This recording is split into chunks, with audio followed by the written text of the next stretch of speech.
आदमी जहाँ पे संघर्ष में आ गया, कोई प्रेसिडेंट है चाहे कोई मेंबर है, सब एक बराबर है, क्योंकि योगदान जो है वो मेंबर का ज्यादा होता है। जो प्रेसिडेंट है वो तो आगे खड़ा होके, उसका तो नाम भी है, कुछ ना कुछ तो उसका आदमी जानने वाले मिलते हैं, उसको थोड़ा अपने आप पे प्राउड होता है। लेकिन एक मेंबर है विदाउट किसी अपने मतलब के हमारे साथ सपोर्ट करता है, हमारे साथ खड़ा रहता है, तो मेरे ख्याल से ज्यादा रिस्पेक्ट जो है एक मेंबर की है। तो हमारे लिए जहाँ पे जितनी भी एसोसिएशन आई हैं, हमारे तरफ से जो है सभी की एक बराबर इज्जत है, एक बराबर वैल्यू है। कोई ऐसा नहीं है कि मेरी यूनियन बड़ी है, उसकी छोटी है, उसकी बड़ी है, इसकी छोटी है, ऐसा कुछ नहीं है। हम सब एक बराबर हैं। और हम किस लिए लड़ रहे हैं?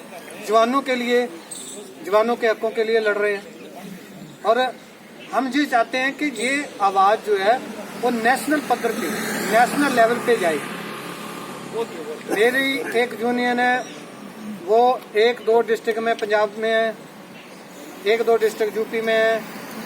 तो जहाँ तक हमारी आवाज पहुँचने के लिए जितनी हमें स्ट्रेंथ चाहिए उतनी नहीं मिल रही है, तो हमारी आवाज नीचे दब के रह जाती है। जबकि ऑफिसर्स जो हैं वो चाहे सिक्योरिटी एजेंसी चलाते हों, चाहे वहाँ से लेके आते हों, चाहे वो किसी भी तरीके से आदमियों को इकट्ठा करते हों, वो अलग अलग स्टेटों से, हमसे ज़्यादा स्टेट से आदमी इकट्ठा करते हैं। और हमारे आदमी कुछ उनके ऊपर विश्वास करते हैं कि वो अफसर है, पता नहीं वो इनसे ज़्यादा जानकार होगा, इनसे जो है हमें शायद ज़्यादा बेनिफिट मिल जाएगा। इस चीज़ को लेकर के हम लोग जो है उनके पीछे लग जाते हैं। तो सबसे पहले हमें अपने जवानों को इस बारे में बताना है कि भाई हम लोग किसी से कम नहीं है। अफसर था जब सेना में था, तब वो हमारा कर्तव्य भी था, तब हमारी ड्यूटी भी थी कि हम ड्यूटी की बात उसकी सुने। लेकिन ड्यूटी के दौरान भी उन्होंने हमारा भरपूर शोषण किया है, वहाँ पे ज़्यादा से ज़्यादा शोषण किया है जवान का। जो बटमैन सिस्टम जैसे चीज़ें हैं जो अनऑथराइज हैं, उनको बड्डी सिस्टम का नाम दे दिया, या कुछ ऐसा करके हमारा जो है जवानों का नजायज़ फ़ायदा उठाया। क्योंकि हमारे पास पावर नहीं है। 1911 के बनाए हुए आर्मी रूल्स चल रहे हैं, अंग्रेजों के बनाए हुए चल रहे हैं, जिसमें एक जवान को बोलने का अधिकार ही नहीं है। उसके बाद सबसे ज़्यादा बड़ी भूल हुई जो हमारे बुजुर्ग थे, जो हमारे बड़े बूढ़े थे, उन्होंने एक तो कम पढ़े लिखे थे, एक जो पढ़े लिखे थे उन्होंने सोचा भी नहीं इसके बारे में कि हमारे जवानों के साथ क्या हो रहा है। 1973 में, 1973 में यहीं पे दिल्ली में एक रैली हुआ जिसके अंदर 5 अफसर थे और तकरीबन 3000 से ऊपर जवान शामिल हुए थे। और उस टाइम पे एक जहाँ पे बहुत बड़ा प्रदर्शन हुआ था, जब ये स्टार्टिंग की बात है, जब जो यूनियन, सेना की यूनियन जो है काम करना शुरू किया, तब की बात है ये। तो इन्होंने यहाँ पे प्रदर्शन करके बोला कि सेना को जैसे अभी बोल रहे हैं डाउनग्रेड किया है, ये है वो है, ऐसा करके। तो पहले जवान की जो थी वो मैक्सिमम पे पेंशन मिलती थी, मतलब जिस हिसाब से अभी हमें 50% मिल रही है, इस हिसाब से उस टाइम पे 70% बनती थी हमारी। तो आज का भी अगर 50% है, इसको 20% ऐड करके 70% जो बनती है वो उस टाइम हमें मिलती थी मैक्सिमम करके। लेकिन क्या हुआ कि जब हमारे जवान इतनी बड़ी तादाद में उनके पीछे आए, 5 अफसर थे, उन्होंने जहाँ पे बड़ी बड़ी बातें की, बड़े बड़े भाषण दिए, और उसके बाद जब डिफेंस मिनिस्ट्री के अंदर गए, वहाँ पे उन्होंने अपने अफसरों का पक्ष रखा। और जो इनकी 33% पेंशन थी सेना के अफसर की और सिविल के अफसर की, इनकी मिली भगत हो गई आपस में, इनका 50% हो गया, हमारा जो है मिनिमम में हो गया, यानी कि 50% में। तो हमारी 50% पेंशन हो गई, इनकी 33 से 50 हो गई। और बेनिफिट किसको हो गया? बेनिफिट हो गया अफसर्स को।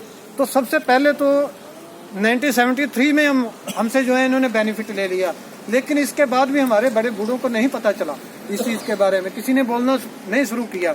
हम लोग जहाँ पे आते हैं पंजाब से मैक्सिमम जो है आते हैं तो क्या करते हैं बेचारे, रात को यहाँ पे 10 बजे 10:30 बजे जहाँ पे पहुँचते हैं, गुरुद्वारा साहब में जाते हैं, वहाँ पे खाने की सुविधा है, नहाने धोने की सुविधा है, लेकिन पूरी रात सोने की सुविधा नहीं है। वहाँ पे सो नहीं सकता आदमी। वहाँ पे गर्मियों के दिनों में आए मच्छर काटा, सर्दियों में आए ठंडी लगा, रूम मिलता नहीं है। वहाँ से सुबह उठ के आए इनके पास, आकर के फिर ठंडी में बैठे, धूप में बैठे, पसीना बहाया, लेकिन हुआ क्या, हम लोग नीचे दरी बिछाते रहे, कुर्सी साफ करते रहे, और वो आकर के पीछे कूलर लगा के, पंखे लगा के हमें बड़े बड़े भाषण दिए, बड़ी बड़ी बातें की। जब अंदर गए अपना बेनिफिट लिया, हम लोग वही के वही। तो इन चीज़ों के लिए जो है आज जब हम जागरूक हैं, आज हमें इन चीज़ों के बारे में पता है कि हमारे साथ क्या हो रहा है, तो हमें एक साथ मिलकर के काम करने की ज़रूरत है। उसमें कोई बड़ा नहीं है, कोई छोटा नहीं है। हमारी जो सोच है, हमारा जो सोचना है वो ये है कि जितनी भी यूनियन इकट्ठी होती हैं उनमें से यूनियन को बोला जाए कि कोई आप 1 मेंबर या 2 मेंबर दे दो। अगर 2 मेंबर लेते हैं तो सभी यूनियन के 2-2 मेंबर ले लो। अगर 1 लेते हैं तो सभी यूनियन का 1-1 मेंबर ले लो। उसका कोर कमेटी बन गया। मैं प्रेसिडेंट हूँ, दूसरा प्रेसिडेंट है, तीसरा प्रेसिडेंट है, किसी की नहीं चलेगी।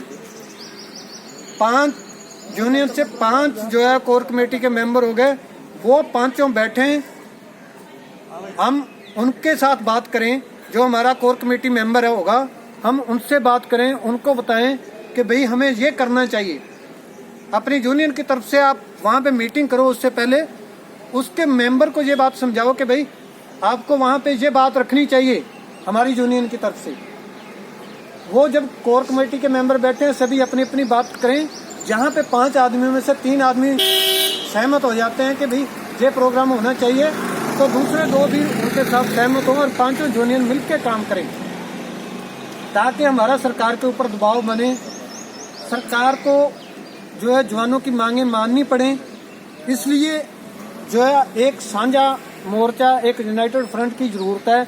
उसका अभी तक कोई नाम डिसाइड नहीं है, कोई एजेंडा डिसाइड नहीं है, कोई किसी तरह का नहीं है। हमारी सबसे पहली जो हमारे तरफ से शर्त होती है, हमारी यूनियन की तरफ से, हम जब किसी के साथ प्रोग्राम करते हैं तो हमारी एक ही कंडीशन होती है, वो ये कि जो यूनियन हमारे साथ काम करना चाहती है वो कोई प्रोग्राम बनाएगी, हम उनके साथ जाएंगे, लेकिन उनके साथ डायरेक्ट इनडायरेक्ट अफसर इन्वॉल्व नहीं होना चाहिए उनकी यूनियन में। सीधी सी बात है, चाहे कोई लाख गुना सा हो। तो इसलिए जो है वो और कोई कंडीशन नहीं है। जो आप लोग बैठे हो सभी भाई हैं, हम जवान हैं, सबसे पहले जवान हैं, भाई हैं। जो आप यहाँ पे डिसाइड करोगे वही होगा। कोई हमारा एजेंडा नहीं है। मैं जैसे पहले बोल दिया, किसी का ज़्यादा सुनवाई नहीं होगा, किसी का कम नहीं होगा। जो हम सारा प्रोग्राम करने के बाद अपना अपना एक मेंबर कोर कमेटी का घोषित कर दो, उसके बाद जो फैसला करेंगे उस हिसाब से प्रोग्राम करो। तो जो हमारा सुझाव है, मैं पहले अपनी तरफ से सुझाव दे देता हूँ, जो हमने आज तक सोच के रखा है, जो हम करते भी हैं ग्राउंड पे। हम एक्चुअली में हमारी प्रोग्राम ये होता है हमारी यूनियन की तरफ से कि हर एक 3 महीने के बाद हमने एक प्रोग्राम करना है, चाहे 2 दिन का करो चाहे 3 दिन का करो। साल में 1 साल के अंदर 4 प्रोग्राम करते हैं। और अगर हम सबका चैनल में आप सबका तहे दिल से स्वागत है। आप हमारे चैनल को सब्सक्राइब बटन दबाकर सब्सक्राइब कर सकते हैं। नोटिफिकेशन घंटी दबाने से आपको हर नए वीडियो की जानकारी YouTube ऐप पर तुरंत मिल जाएगी। पूर्व सैनिकों से संबंधित सही जानकारी प्राप्त करिए। YouTube के ऐप पर घंटी दबाइए और हमारे नए निराले वीडियोस का आनंद उठाइए।